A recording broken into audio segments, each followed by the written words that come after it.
Okay, my name is Jean George. I took back my original last name of my Cherokee dad. And I was born in Oklahoma, way down in the remote, very remote Kiamichi Mountains. More remote than Oklahoma itself, you know, and where there were deer and all of that kind of stuff. It's where a lot of the Cherokee and Choctaw. Oh yeah, I'm a short person. It's okay. Was that too much? No, that's good. That's okay. And that's where Choctaw and Cherokee people ended up at the end of the Trail of Tears, you know. But anyway, I was born in a little village down there. My dad was born out in the wilderness somewhere, but I was born in a tiny little village. And so anyway, here I am in the high desert of New Mexico.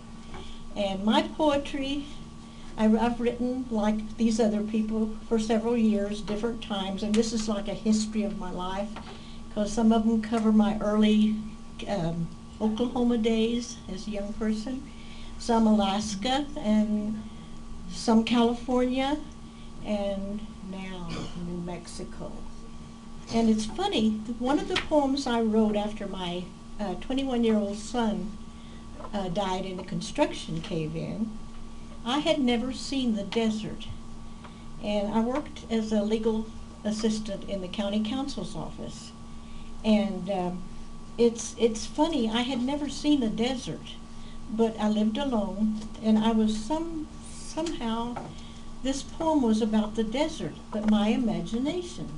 So here, but it helped me. Every day I had that on my refrigerator, and I'd read that before I went to work. And it was kind of a healing thing. And it's called Serenity. My heart yearns for deserts and canyons and great open spaces, collages of vast giant cutouts of mountains both soft and wild, rivers and streams of tumultuous laughter and peaceful flow, lowly shrubs stark with unadorned beauty, sudden blossoms of delicate or vibrant hues, lofty trees with stately dignity and arms reaching toward the sky, noble birds proud and upright sweeping earthward and then upward, pausing to alight regally on mountain top and tree, to comprehend fully the complete panoramic oneness below of taut, sparse, pure, naked, unpretentious primitiveness, just being, just listening to the spirit of it all, taking time instead of spending it away. Answers to the secrets and the mysteries of all searching, simply found in the deep and quiet stillness of one's own soul. So that was my imagination. And so anyway, it turned out, and I didn't realize it even when I moved out here, which was all by myself, and I moved from California where I worked in Silicon Valley and in the legal office in Santa Cruz. And I didn't think about that till much later after I moved out here that poem I wrote came true. I ended up here in the high desert, you know, so that's strange. One of my poems in my book is Song of the Indian, or The Gathering of the Nations. You know about that in April. Slowly we gather closer, brought together by the voice of the leader, speaking of the history of ancient tribes in ancient climes, of the healing powers of numberless souls gone before us in other ages. Slowly we realize we are all those souls, beating again in the rhythmic oneness of the seeker. For we have come together as one, brought together with single purpose, bringing back all the powers, all the sacred pure beliefs of all ages. Gather with us now, high and noble Indian spirits of the past and present. Within us here, around us here, we partake of your strength. We partake of your wisdom. We partake of your peace and you are reborn in us in this day and in this time. And your message will not die, and you will never vanish. All the seekers of the world will always find you, and you will be reborn again and again and again. Shout with joy. Sing a new song. Sing to the mountains. Sing to the sky. And soar as the eagle. For we are cleansed and we are healed, and we are newborn again, opening petals to the warm sunlight, fragrant blossoming to the golden moonlight. Celebration of death and of life and of the spring of a new year, and to the beautiful unfoldment of all there is to unfold within each and every soul of us to give to all the world. I was going to tell you didn't need to clap till I got completely through, unless you were just blown away, which you probably won't be. Did you want in, honey? You can't. You don't bother me. I'm getting to where things don't bother me anymore. It's too late. Okay.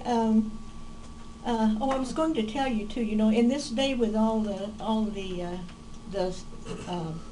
heat, the fires in New Mexico and Arizona and everything, and then my plants in containers at my condo, which are on the west side. I do that every year, and I've spent quite a bit of money on that, but I don't know how they're going to work. Go ahead. We can do this. Now, is mine okay? Can you hear me? Yeah, okay. I'm trying to get loud. That's the one. But anyway. That's the one that's amplified. I should use this one? Oh, he has tall people and short people microphones. You're a good boy.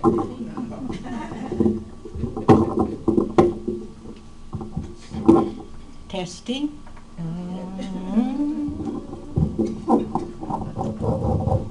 Hello. There we are. Now I'll bolt their ears out now again. Okay. I'm going to take care of it. Okay, and anyway, I was going to tell you that in the face of all that, there was a phrase that was used a few years ago that I think is very appropriate now for this 21st century. And the phrase that people used a lot was, "It's not easy to be green." And I noticed, and I wear green a lot. Okay. Well, with my birthday being Christmas Eve, that's another reason. The people that are born in late, dark months seem to like green. Okay. Anyway, you people are too young to have experienced the first depression, the big thing, Oh, we got one back there. Oh, there's another one. And the others are not truthful. Yeah, okay. Okay, but anyway, when I was a little girl, I wrote this experience, and I remembered it because it was so vivid.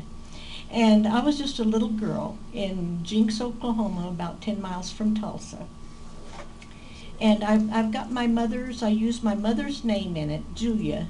But Julie, I call it, because I thought that was prettier than Jean, I don't know. So it's more poetic. So, but this is my story. I have to admit that I lived in that time. Julie's shoes.